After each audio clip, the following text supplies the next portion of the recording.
officer positions every year, on top of the 16 that the Council is authorized to convert now, up to a total of 162 positions.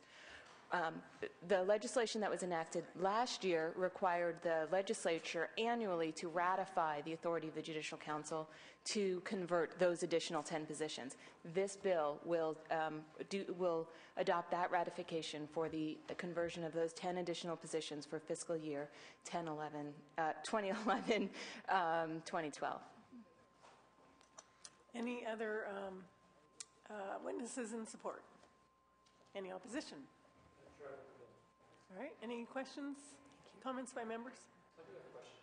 Mr. Leno. Has there already been a time when the legislature did not ratify? Well, this particular bill, this particular additional 10 conversions, this will be the first year of that bill. The 16 conversions that the legislature ratifies every year has been done every year since the enactment as part of the Budget Act. So this has to be outside the budget? And for these additional 10, it has to be done outside the Budget Act. This year's budget bill, SB 69, did include the authorization for those 16 conversions for 2011-2012. This would allow, through this bill, the additional 10 for those family and juvenile law positions. Great. Well, we have a motion on the floor. Call the roll. The motion is due. Pass to Senate Appropriations Committee. Evans? Aye. Evans, aye. Harmon? No. Harmon, no. Blakesley? Corbett? Aye. Corbett, aye. Leno? Leno, aye. All right, 3-1, the bill is out. Thank you very much, Madam Chair and members. Senator Samitian, SB number 24, item 1 on our agenda. Good afternoon again. Thank you, Madam Chair, members of the committee. This is the fourth effort at moving a very modest bill forward. All 4 members of the committee who are here today have seen the bill before. All 4 members have voted for the bill before. There is no opposition to the bill. Why am I here for a 4th time, you might ask? This is an update to California's 2002 data breach notification law. California led the way on this effort. 40-plus other states followed. In the 8 years since the measure was passed, we've learned some things, and one of the things we've learned is that both for consumers who receive data breach notification notices and for businesses who are obliged to send them, it would be helpful to have a little more clarity about what is actually supposed to be in such a notice. Many of the notices that go out are perfectly good, do a nice job, but a significant minority of them do not. So the goal is that if we're trying to help consumers protect themselves after their data has been compromised, could we make sure that there's some basic information they get that's well described in the analysis?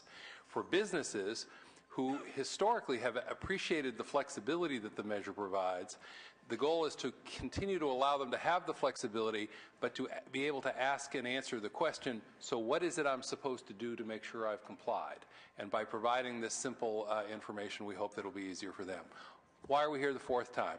In 2008, then Assemblymember Jones required as a condition of moving the bill through his Assembly Judiciary Committee or Assembly Committee that our bill on this issue be contingent with the passage of his bill on the issue. He was working on a larger set of issues. We worried then that that would mean a veto because the governor didn't look like he was inclined to sign the Jones bill. Sure enough, the issue got vetoed in 2008. In 2009, we were able to keep the bill separate, work through all the issues, which is why there's no opposition to the bill, work closely with the governor's office, got very positive feedback from the governor's staff, and 2 weeks before the bill went to the governor's office, the staff changed, and we thought we were fine, and it turned out we weren't. So in 2010, went back to the governor's office and said, look, don't want to put this in front of you again if it doesn't appeal to the governor, but it looks like we just sort of got caught up in the machinery. The governor's legislative staff said, we understand, go ahead, put the bill back in the process. We put the bill back in the process, still with no opposition, and got a veto again, and the word that came back was, sorry. You will recall that the governor was dealing with a lot of bills at the last minute at the end of the 2010 session, and his view on the fly was, I don't know why I'd sign it now. I vetoed it twice before, and apparently I had no advocate in the room to make the case. So I'm hoping that with a fresh set of eyes, no opposition, that we can provide this update helpful to both consumers and businesses. Respectfully ask for an aye vote. Witnesses in support. And yes, I will take technical amendments as recommended by your staff on page 9, comment number 7. Thank you. I meant to ask that. Lenny Goldberg, Privacy Rights Clearinghouse. This really does provide consumers who are concerned about identity theft with information that's clear, information that they can act on.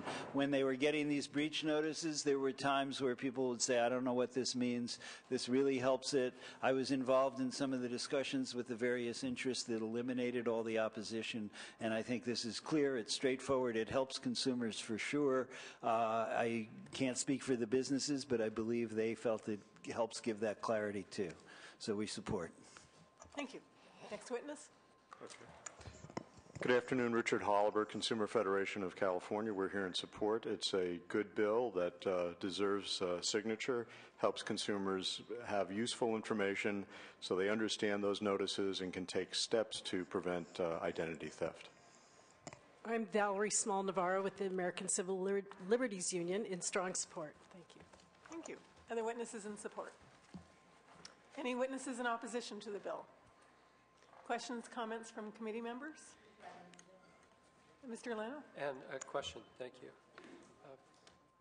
Appreciate your recounting recent history, Senator Simidian. And with that reminder, we'll take the governor's recent veto message, former governor's recent veto message, as such, claiming that there is no additional benefit to consumers. I think that's pretty inaccurate on its face. But there's also the additional comment that questioned the benefit of the Attorney General being the repository of the breach notices if there's no requirement for the Attorney General to do anything with that repository. Had this conversation with members of the governor's staff on a couple of occasions, and as I say, we sort of got churned up in the, we're part of the mulch, I get it. It's, you know, if it were a higher profile bill.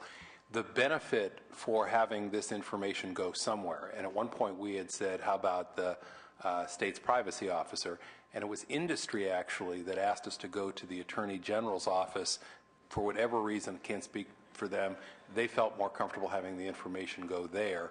But the two benefits are, from a law enforcement standpoint, if you're trying to figure out what's the nature and scope of the problem. In other words, if we've got people who are hacking this information, who are engaging in identity theft, having no central repository means you never get your arms around how big is the problem and where is the problem. Is it targeted at particular industries? Is it going towards credit card folks? Is it going towards retailers?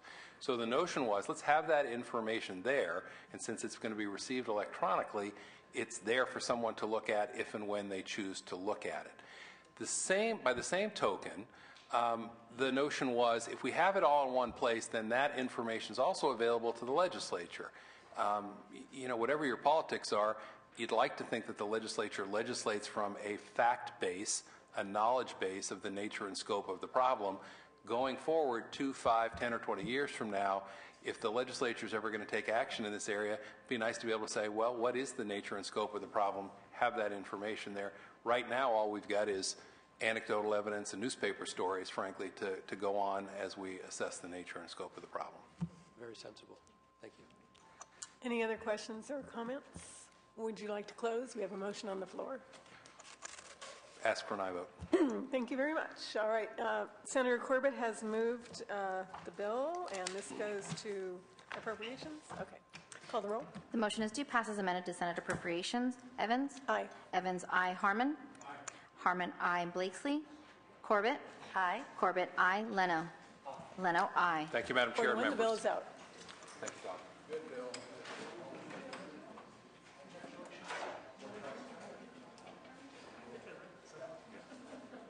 Senator Corbett has an announcement. Thank you very much, Madam Chair. I just wanted to welcome some of the people that are in the audience today. I noticed that Carondelet High School is visiting the Capitol today and is seeing how bills become laws. So thank you for being here today to follow the process. I'll be interested in hearing your impressions a little bit later. Thank you for being here. Welcome. And welcome. It's great to have you here. It's always good to have students watching the whole process. It's an interesting one. Well, members, that concludes the business before us today.